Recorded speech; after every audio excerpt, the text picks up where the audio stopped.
Learning how to influence people at work is an essential skill because it enables you to effectively communicate your ideas and persuade others to support your initiatives. In his best-selling book, Influence, psychologist Robert Cialdini identified the 6 main principles behind influencing successfully. In this video, we're going to take you through each of the 6 principles and explain how they can be applied in the workplace. Principle number 1, reciprocity. Reciprocity means that people are more likely to give back to those who have given to them, because giving something away to the person you're trying to persuade creates a psychological urge for them to give back. You've probably experienced this technique when you've been given a free mint with your bill at the end of a meal, and the waiter or waitress is hoping to get a better tip as a result. In the workplace, this principle could be applied by doing small favors for your coworkers or going above and beyond to help out with a project.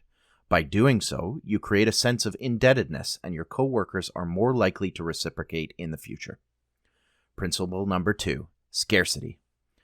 This principle states that people are more likely to want something if they believe it's rare or in limited supply. Common examples of this are when you see that there are only a few products left in stock, or if a discount is only available for a limited time. This principle can be applied at work by creating a sense of urgency around a particular project or opportunity. For example, if you're trying to create a demand for a workshop or training program that you are running, you might emphasize that there are only a limited number of spots available, encouraging employees to apply quickly. Principle number 3, authority. This principle suggests that people are more likely to follow the lead of someone who they perceive as an expert or authority figure.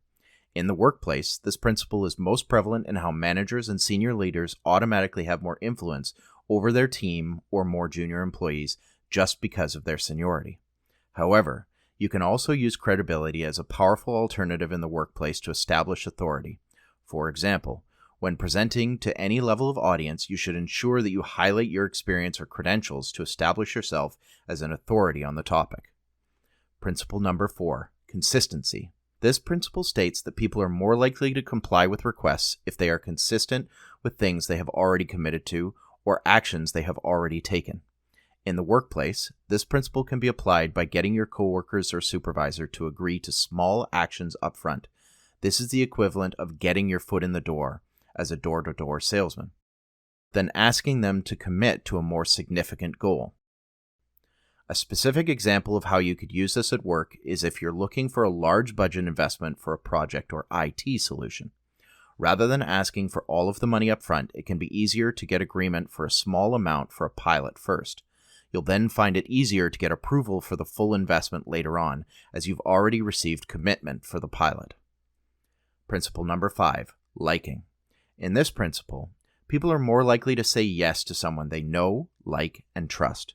In order to apply this principle in the workplace, you should look to build strong relationships with your manager, colleagues, and clients. By building a rapport and friendship with those that you interact with on a regular basis, you will find it easier when you need to ask for help or to try to win your next deal. Principle number 6, social proof.